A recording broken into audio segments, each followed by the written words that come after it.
எப்பொழுது கல் முழுமையாக சட்டப்பூர்வமாக அது பொதுமக்களுடைய பயன்பாட்டுக்கு வருதோ அன்னைக்கு முதலாக அந்த கல்லை குறிப்பு போவது நானு அண்ணன் டிடிவி தினகரன் அவர்கள். நம்ம அரசியல் கட்சியில நாம் இருக்கிறோம், நமக்கு ஒரு பொறுப்பு இருக்கு. இன்னைக்கு ஒரு சட்டம் இருக்கு, அந்த சட்டத்தை நம்ம வயலேட் பண்ணக்கூடாது இல்லையா? அந்த சட்டத்தை எடுப்பதற்காக தான் இந்த போராட்டம். அந்த சட்டத்தை எடுக்க வேண்டும் என்பதற்காக போராடி கொண்டிருக்கின்றோம். மேடையில் இருந்து அதை ஆரம்பித்திருக்கின்றோம். வருகின்ற காலத்தில் நிச்சயமா அது நடக்கும். இன்னைக்கு நான் ஒரு விஷயத்தை புரிஞ்சுக்கணும் ஐயா, கல் போதை இதை நாங்கள் அனுமதிக்க மாட்டோம். 1987 அனுமதி இல்லை. Indian mat foreign liquor IMFL TASMAC என்ன இருக்குதோ அதெல்லாம் அனுமதி இருக்குன்னா விவசாய பெருமக்களுக்கு நல்லா தெரியும் ஐயா, தெரிஞ்சவங்க தான் இருக்கிறீங்க. தொலைக்காட்சி மூலமாக தமிழகத்தில் இருக்கக்கூடிய மற்ற சகோதரர்களுக்கும் பேசுறதுக்காகத்தான் டிடிவி அண்ணன், ரவி அண்ணன் எல்லாரும் இருக்கிறாங்க, விவசாய சங்க தலைவர் இருக்கிறீங்க. ஏன்னா இங்க இருக்கக்கூடிய எல்லோருக்கும் கல்லை பத்தி தெரியும். என்னதான் கல் எடுத்து நீங்க ஆராய்ச்சி பண்ணாலும் மேக்சிமம் அதனுடைய ஆல்கஹால் கண்டென்ட் 3.8%, 3.8%. ஏன் அப்படின்னா நம்ம உடனே போதை அப்படின்னாவே நம்ம மனசுல திரும்ப வந்தது, போதைன்னா நம்ம தொடக்கூடாது. இது இயற்கையாக உருவாகக்கூடிய ஃபெர்மெண்டேஷன் ப்ராசஸ்ல வரக்கூடிய ஒரு ப்ராசஸ்.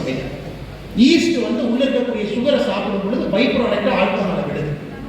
ஸோ 3.8% ஒரு கல்லில் இருக்கு.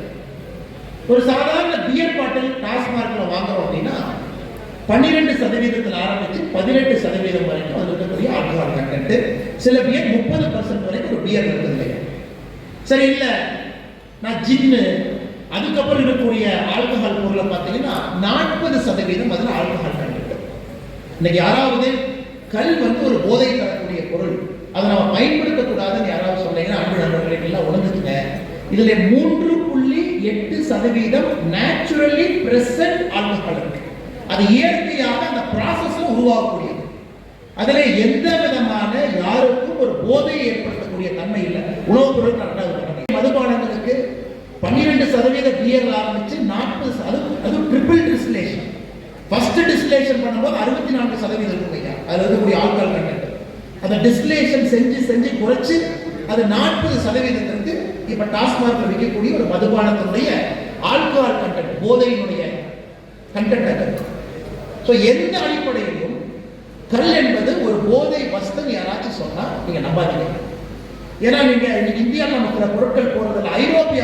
ஐரோப்பா நாட்டுக்கெல்லாம் போய் சில ஜூஸ் குடிச்சிங்கன்னா அதில் எழுதியிருப்பான் கண்டெய்ன்ஸ் ட்ரேசஸ் ஆஃப் ஆல்கஹால். ஒரு ஃப்ரூட் ஜூஸ் குடிச்சிங்கன்னா ஐரோப்பிய நாடுகளில் சில நாடுகளில் ஒரு ஃப்ரூட் ஜூஸ் குடிச்சிங்கன்னா அதில் contains traces of alcohol. India சாப்பிட்டுச்சுன்னா ஆல்கஹாலை கொஞ்சம் வெளியிடும், அது பை ப்ராடக்ட் ஆல்கஹால். அப்ப நேச்சுரலா ஒரு ஜூஸ் எடுத்து குடிச்சா கூட எடுத்து ஆராய்ச்சி பண்ணீங்கன்னா ஆல்கஹால் கண்டென்ட் ஒரு 0.5%, 0.7%, 1%. அதனால யாராச்சும் ஐரோப்பிய நாடுகள், அமெரிக்க நாடுகள் போய் ஜூஸ் பாக்கெட் வாங்கி திருப்பி பார்த்தீங்கன்னா கண்டெய்ன்ஸ் ட்ரேசஸ் ஆஃப் ஆல்கஹால்ங்கிற வாக்கியம் இந்தியா நம்ம பயன்படுத்துறது. செய்திகளை உடனுக்குடனும் துல்லியமாகவும் தெரிந்து கொள்ள சப்ஸ்கிரைப் பண்ணுங்க.